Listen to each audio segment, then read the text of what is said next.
SSC পরীক্ষা শেষ। এখন তোমাদের মাথায় হয়তোবা সবারই একই কোয়েশ্চেন ঘুরছে যে কোন কলেজে আমরা ভর্তি হব। কেউ কেউ ভাবছো হয়তোবা বাসার পাশের কলেজে ভর্তি হয়ে যাই, কেউ কেউ ভাবছো হয়তো আমরা ঢাকায় চলে আসি, বা কেউ কেউ চিন্তা করছো হয়তো আমরা নটরডেম কলেজে চলে আসি। সো আজকে আমরা কথা বলবো নটরডেম কলেজের ভর্তির একটা কম্প্যাক্ট গাইডলাইন নিয়ে, যেটা অনেকেরই স্বপ্ন থাকে বা অনেকেরই ইচ্ছা থাকে যে কলেজে আমরা নটরডেম কলেজে পড়বো। চলো দেখে আসি যে কি কি আমাদের নটরডেম কলেজ প্রোভাইড করছে বা আমরা কিভাবে নটরডেম কলেজে চান্স পেতে পারি। তো ফার্স্ট অফ অল আমরা এনডিসি চারটা কি জিনিস নিয়ে আলোচনা করব। সেটা হচ্ছে যে একাডেমিক এক্সিলেন্স। নটরডেম কলেজ মূলত রিয়ন বা মূলত ফেমাস হচ্ছে তার একাডেমিক এক্সিলেন্সের জন্য।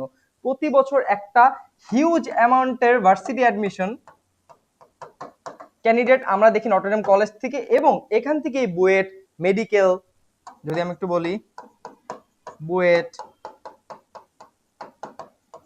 মেডিকেল, ঢাকা ইউনিভার্সিটিতে একটা হিউজ পোর্শন স্টুডেন্ট চান্স পায়। নট অনলি ফর দ্যাট, এইচএসসিতে যে এ প্লাসের রেশিওটা থাকে সেইটার দিক থেকেও নটরডেম কলেজ প্রতি বছর অন্যান্য সব কলেজ থেকে এগিয়ে থাকে। সো একাডেমিক এক্সিলেন্সের দিয়ে NDC will be definitely a best choice for you. Second হচ্ছে ক্লাব কালচার। আমাদের নটরডেমে খুবই এনরিচ একটা ক্লাব কালচার আছে। এখানে English club, business club, nature study club, science club, debate club সহ খুবই রিয়ন কিছু ক্লাব আছে যা বাংলাদেশ অন্যান্য কোনো কলেজই তোমাকে হয়তো প্রোভাইড করতে পারবে না। সো এই এনরিচ ক্লাব কালচারের সাথে নিজেকে যদি অ্যাডাপ্ট করাতে চাও এবং একটা গুড এক্সপোজার পেতে চাও, তাহলে ডেফিনেটলি নটরডেম কলেজ হবে তোমার জন্য একটা বেস্ট চয়েস। দেন স্ট্রং অ্যালামনাই নেটওয়ার্ক। আসলে এই জিনিসটা এখন হয়তোবা তোমাদের জন্য রিলেট করা একটু টাফ হবে, বাট যখন তুমি ভার্সিটিতে উঠবা বা যখন তুমি তোমার ওয়ার্ক ফিল্ডে যাবা সেই সময় দেখবা যে এই অ্যালামনাই নেটওয়ার্কটা তোমার কিভাবে কাজ করে। যখন তুমি তোমার ভার্সিটিতে যাবা দেখবা তোমার ডিপার্টমেন্টের অনেক সিনিয়র আসবে তোমার কলেজ থেকে। যখন তুমি ওয়ার্ক ফিল্ডে যাবা দেখবা যে তোমার এই কলেজের সিনিয়রই সেই সব জায়গায় লিড দিচ্ছে। সো একটা স্ট্রং অ্যালামনাই নেটওয়ার্ক পাবা, খুবই ভালো মানুষের সাথে তোমার পরিচয় হবে, খুবই গুড ফ্রেন্ডস পাবা। সো ওভারঅল একটা সুন্দর এক্সপোজারের জন্য তোমার নটরডেম কলেজে ডেফিনেটলি আসা উচিত। And finally discipline. এই জিনিসটা হচ্ছে আমি বলি নটরডেম কলেজের কি ডিফারেন্সিয়েটিং ফ্যাক্টর, সেটা হচ্ছে তার ডিসিপ্লিন। এখানে যদি তুমি ডিসিপ্লিন মেনে চলতে পারো এটা হচ্ছে তোমার জন্য হ্যাভেন, আর যদি তুমি ডিসিপ্লিন না মেনে চলতে পারো এটা হয়ে যাবে তোমার জন্য হেল। সো নটরডেম কলেজ মূলত এই চারটা জিনিসের জন্যই অন্যান্য সকল কলেজ থেকে প্রত্যেক বছর স্ট্যান্ড আউট করে, এবং হোপফুলি এই লিগাসিটা কন্টিনিউ হয়ে যাবে। সো এই জন্য হয়তো বা তোমরা চাইলে নটরডেমে আসতে পারো। সো আমরা যদি টোটাল সিট ডিস্ট্রিবিউশনটা নিয়ে একটু আলোচনা করি, এখানে সায়েন্সের বাংলা ভার্সনে টোটাল 1810টা সিট আছে, 1810টা সিট। সায়েন্সের ইংলিশ ভার্সনে 310 থেকে 320টার মতো সিট আছে, 310 থেকে 320টার মতো সিট। এগুলো অ্যাপ্রক্সিমেট, প্রত্যেক বছর একটু চেঞ্জ হতে পারে। বিজনেস স্টাডিজে 750-এর মতো সিট আছে, এন্ড বাকিটা থাকলো হিউম্যানিটিসে 410টা সিট। সো আমরা দেখতেই পাচ্ছি ম্যাক্সিমাম সিট চলে যাচ্ছে সায়েন্সের বাংলা এবং ইংলিশ ভার্সনে, তারপর সেকেন্ড হাইয়েস্ট হচ্ছে বিজনেস স্টাডিজে, এবং তারপর থার্ড হচ্ছে আমাদের হিউম্যানিটিসে। সো অ্যাডমিশন এলিজিবিলিটি যদি আমি বলতে চাই, সায়েন্স থেকে তোমার জিপিএ 5 থাকতে হবে, প্লাস তোমার হায়ার ম্যাথ থাকতে হবে। নট নেসেসারি যে হায়ার ম্যাথ তোমার মেইন সাবজেক্ট থাকুক বা ফোর্থ সাবজেক্ট থাকুক। বা অনেকের মধ্যে একটা মিসকনসেপশন আছে, সেটা হচ্ছে যে কারো যদি ভাবে যে হায়ার ম্যাথ আমার ফোর্থ সাবজেক্ট, আমার তো নটরডেমে আসবে না, না, এটা ভুল কথা। তোমার হায়ার ম্যাথ থাকতে হবে, নট নেসেসারি যে এটা তোমার মেইন সাবজেক্ট না এটা তোমার ফোর্থ সাবজেক্ট। দেন কমার্স থেকে তোমার জিপিএ 4 থাকলেই হবে, এন্ড হিউম্যানিটিস থেকে জিপিএ 3। এখন কথা হচ্ছে এখানে দুইটা জিনিস মনে রাখা দরকার, সেটা হচ্ছে যে গ্রুপ চেঞ্জ কোনটা। সায়েন্স থেকে তুমি যদি কমার্সে আসতে চাও তাহলে তোমার জিপিএ 4.25 থাকলেই হবে, এন্ড সায়েন্স বা কমার্স থেকে যদি তুমি আর্টসে আসতে চাও তাহলে তোমার জিপিএ 3.5 থাকলে you are good to go for Notre Dame college. এই মোটামুটি ছিল আমাদের অ্যাডমিশন এলিজিবিলিটি। দেন এই যে হচ্ছে আমাদের লাস্ট ইয়ারের সার্কুলার, যেটা হচ্ছে বা 25-26-এর। এইখানে দেখতেই পাচ্ছি যে আমাদের সম্পূর্ণ ডিটেলস দেওয়া আছে, তোমরা হয়তো এই সার্কুলার থেকে সব দেখে নিতে পারবে। এটা একটা জিনিস আলোচনা করতে হবে, সেটা হচ্ছে যে ভর্তির বিষয়, যে কোন বিষয় কোন সাবজেক্টে পরীক্ষা দিতে হবে। এটা যদি আমি একটু হাইলাইট করি, সায়েন্স থেকে আমাদের এক্সাম দিতে হবে বাংলা, ইংরেজি, Bangla, English, higher math, physics, আমি একটু শর্টে লিখে দিচ্ছি, higher math, physics, chemistry and biology. এই হচ্ছে আমার সায়েন্সের ক্রাইটেরিয়া। কি কি এক্সামে দিতে হবে? Bangla, English, higher math, physics, chemistry, biology. এবং যদি আমি বিজনেস স্টাডিজ এর কথা বলি, এইখানেও সেম বাংলা ইংলিশ সেম থাকবে। এখানে আমার আসবে খালি Bangla, English, ICT and GK. আমার বিজনেস স্টাডিজে থাকবে কি? বাংলা, ইংলিশ, আইসিটি এবং জিকে। অ্যান্ড লাস্টলি এখানে হচ্ছে আর্টসের জন্য থাকবে বাংলা, ইংলিশ, ও আচ্ছা সরি একটু মিস্টেক হয়েছে, এইটা হবে হলো আমাদের আর্টসের জন্য, সেটা হচ্ছে বাংলা, ইংলিশ, আইসিটি, জিকে। আর কমার্সের জন্য হচ্ছে Bangla, English, accounting, ICT and general knowledge. Clear? So সায়েন্সের জন্য আমার Bangla, English, higher math, physics, chemistry, biology. আর্টসের জন্য হচ্ছে Bangla, English, ICT, GK. And আমার বিজনেস স্টাডিজের জন্য হচ্ছে Bangla, English, accounting, ICT and general knowledge.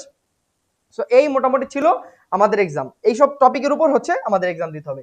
Now the main question is যে অ্যাডমিশনের জন্য কোচিং কি লাগবে কিনা, এটা সবারই একটা কমন কোশ্চেন।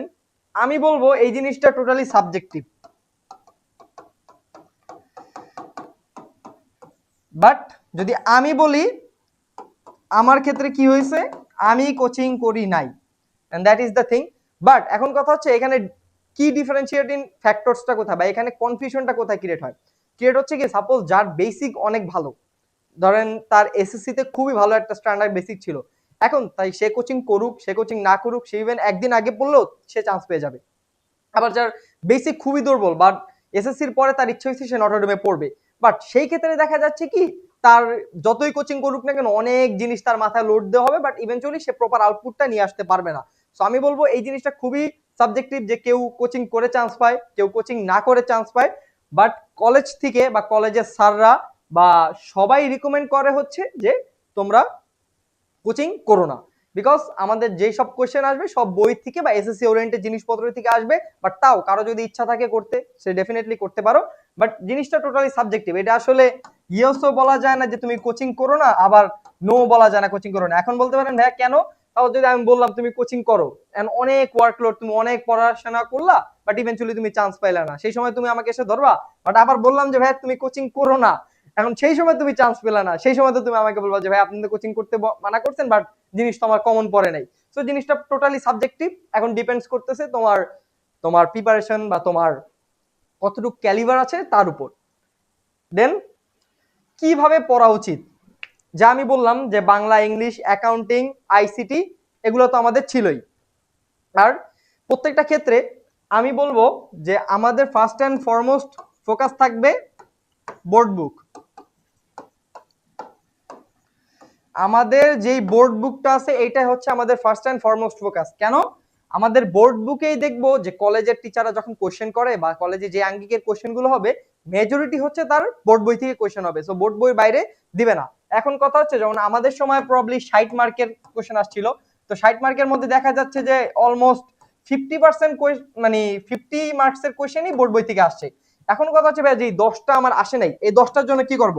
এখন কথা হচ্ছে তোমার যদি এই 10টা কমন নাও পড়ে দেওয়ার দরকার নাই, তুমি যদি বাকি 50 মার্কস পারো তোমার অটোমেটিকলি চান্স চলে আসবে, এখন সেটা তুমি আর্টসে হও, সায়েন্সে হও, কমার্সে হও। সো বোর্ড বইটা তোমার ডেফিনেটলি পড়তে হবে। এখন বোর্ড বইয়ের কি কি জিনিস পড়বো? ম্যাথস বলো বা প্রত্যেকটা ক্ষেত্রেই, ম্যাথের ক্ষেত্রে যদি বলি আমার বোর্ড বইতে দেখবা ছোট ছোট অনেক উদাহরণ, এক্সাম্পল, সাপোজ 2.1, 4.2, 6.3 এরকম দেখবা অনেক উদাহরণের ম্যাথ পাওয়া যায় বইতে, বাট যেগুলো আমরা এসএসসির সময় ইউজুয়ালি করি না। তারপর অনেক সূত্রর ব্রেকডাউন দেওয়া থাকে, অনেক ম্যাথের সূত্র দেখবা ব্রেকডাউন দেওয়া থাকে যে সূত্রটা কিভাবে ফর্মুলেটেড হলো, যেটাও আমরা এসএসসির সময় নেগলেক্ট করে যাই। বাট ম্যাথসের ক্ষেত্রে এগুলো তুমি যদি প্রপারলি দেখে যাও দেখবা যে একটা কম্প্যাক্ট তোমার প্রিপারেশন হয়ে যাবে। ইভেন এই সব জায়গা থেকে ঘুরে ফিরে কোশ্চেন আসবে, যদি এর বাইরে কিছু আসেও আই বিলিভ এগুলো যদি তুমি নাও পারো তোমার ক্ষেত্রে কোনো ইফেক্ট পড়বে না। দেন ইংলিশের ক্ষেত্রে যদি বলি, আমাদের ইএফটি যেটা ইংলিশ ফর টুডে বুকটা, ওইটা হচ্ছে তোমার একেবারে মুখস্থর মতো তুমি পড়ে ফেলবা, দেখবা যে ওইটা থেকে তোমার হুবহু জিনিস চলে আসছে। প্যাসেজ গুলো একেবারে পিন পয়েন্ট ভাবে পড়বা যাতে কোনো কিছু লেফট আউট না থাকে। এন্ড প্যাসেজের মধ্যে হচ্ছে তোমার যেই গ্রামার গুলো থাকে,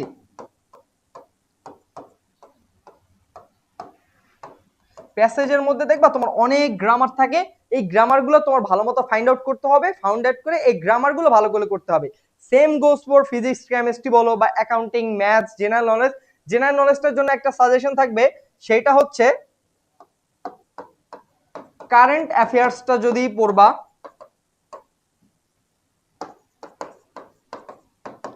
কারেন্ট অ্যাফেয়ার্সটা পড়বা তাহলে দেখবে যে কন্টেম্পোরারি জিনিস থেকে যেহেতু কোশ্চেন হয় এগুলো আসবে। আর তা বাদে যেমন ইউনিভার্সাল কিছু জেনারেল নলেজ আছে, সেটা হচ্ছে সাপোজ মুক্তিযুদ্ধ, সংবিধান। আর যেহেতু এখন ফিফা ওয়ার্ল্ড কাপ চলতেছে, অবভিয়াসলি স্পোর্টস। আমার সময় যখন আমি অ্যাডমিশন দেই সেই 2022 সালে, সেই লাকিলি একটা জিনিস কথা মনে পড়ে গেল, ঠিক 2022 সালে যেই দিন আমার ওয়ার্ল্ড কাপ ফাইনাল হয় আর্জেন্টিনা ভার্সেস ফ্রান্স, তার 2 দিন আগে আমার এনডিসি রিটেন এক্সাম হয়েছিল এবং ওয়ার্ল্ড কাপ ফাইনালের দিন সকালবেলা হচ্ছে আমার এনডিসির ভাইভা ছিল। তো আমার রিটেন এক্সামে একটা কোশ্চেন আসছিল, সেটা খুবই ইন্টারেস্টিং, সেটা হচ্ছে এই যে শেয়ার মার্কেট নিয়ে প্যারাগ্রাফের ক্ষেত্রে। আর লাকিলি একটা জিনিস কি হয়তোবা তোমাদের মনে থাকতে পারে বা তোমরা এই জিনিসটা দেখেছো কিনা, ইউএস বা ইউএফএ যখন হচ্ছিল লাস্ট টাইম, পর্তুগাল যখন রোনালদো খেলার পরে কোকের বোতলটা সরিয়ে রাখছিলেন তার টেবিল থেকে, হয়তোবা এটা তোমরা অনেকেই জানো বা এই মিমটা বা এটা অনেক ভাইরাল হয়েছিল। এন্ড রোনালদো কোক সরিয়ে রাখার ফলেই দেখা যায় কোকের শেয়ার মার্কেটটা ড্রাস্টিক্যালি ফল করে। সো সেইখান থেকে আমরা দেখতে পাই যেমন এই শেয়ার মার্কেটটা আসছিল, তো তার মধ্যে আমি সেই রোনালদোর এক্সাম্পলটা টেনে দিয়ে আসছিলাম। তো এমন দেখা যায় স্পোর্টস রিলেটেড বা এইসবের সাথে, যেহেতু এখন ওয়ার্ল্ড কাপ চলতেছে এবং এনডিসির আমাদের ফ্যাকাল্টিরা খুবই স্পোর্টস ওরিয়েন্টেড মানুষজন, সো অবভিয়াসলি এখানে একটা হাই চান্স আছে যে তোমার স্পোর্টস থেকে জিনিসপত্র আসতে পারে। এই মোটামুটি ছিল। আর বাংলার ক্ষেত্রেও সেম হবে, যে বোর্ড বইয়ের যে প্যাসেজ গুলো থাকবে, যা বইতে যেই আমাদের গদ্য পদ্যগুলো আছে, এগুলো আমরা ভালো করে পড়বো, তাহলেই মোটামুটি আমার বাংলার একটা কম্প্যাক্ট প্রিপারেশন হয়ে যাবে। আর same goes for physics, chemistry, biology and higher math, উদাহরণের ম্যাথগুলো দেখবো, একেবারে বইটা আমি ইন ডিটেলস পড়বো।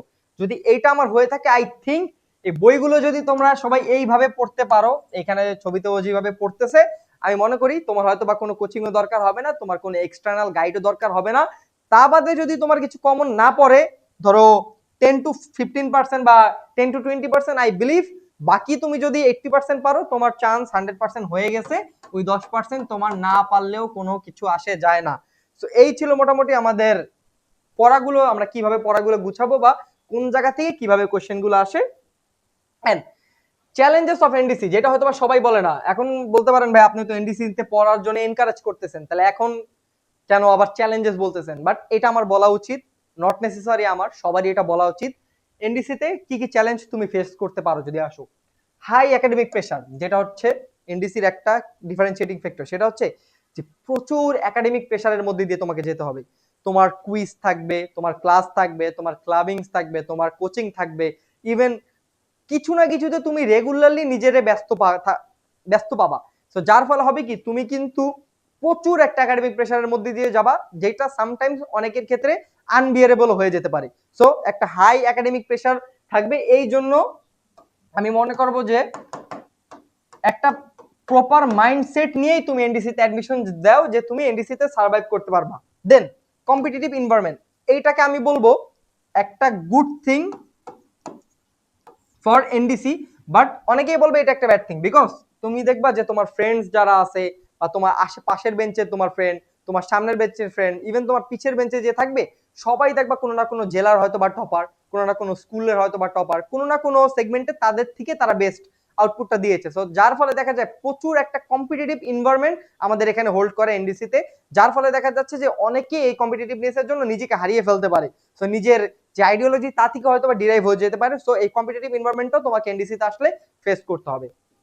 And third, strict rules and attendance, যেটা বললাম এখানে তোমার অ্যাটেন্ডেন্সটা খুবই ইম্পর্টেন্ট। অনেক জায়গায় হয়তো বা বলে অ্যাটেন্ডেন্সটা ম্যান্ডেটরি, বাট আলটিমেটলি দেখা যায় ওরা অ্যাটেন্ডেন্স যদি নাও দাও কিছু হয় না। বাট এখানে রুলস এবং অ্যাটেন্ডেন্স তোমার ফরমোস্টলি মেনটেন করে চলতেই হবে, না হলে দেখবা যে তোমার একাডেমিক লাইফটা কাইন্ড হেল হয়ে যাবে।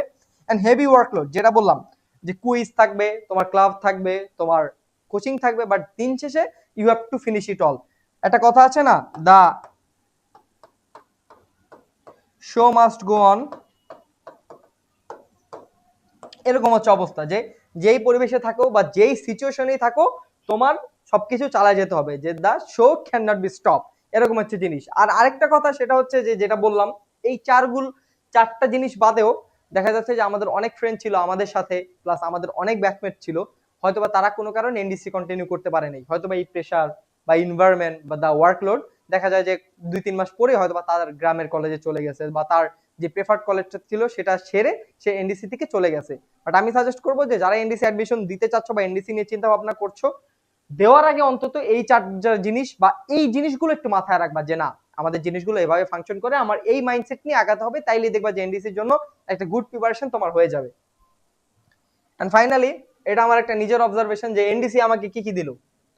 যদি বলতে চাই, আমি তো সবকিছু ডিক্লেয়ার করেই দিলাম যে অ্যাপার্ট ফ্রম দিস আমার এনডিসি লাইফ কেমন ছিল বা আমার কি ছিল।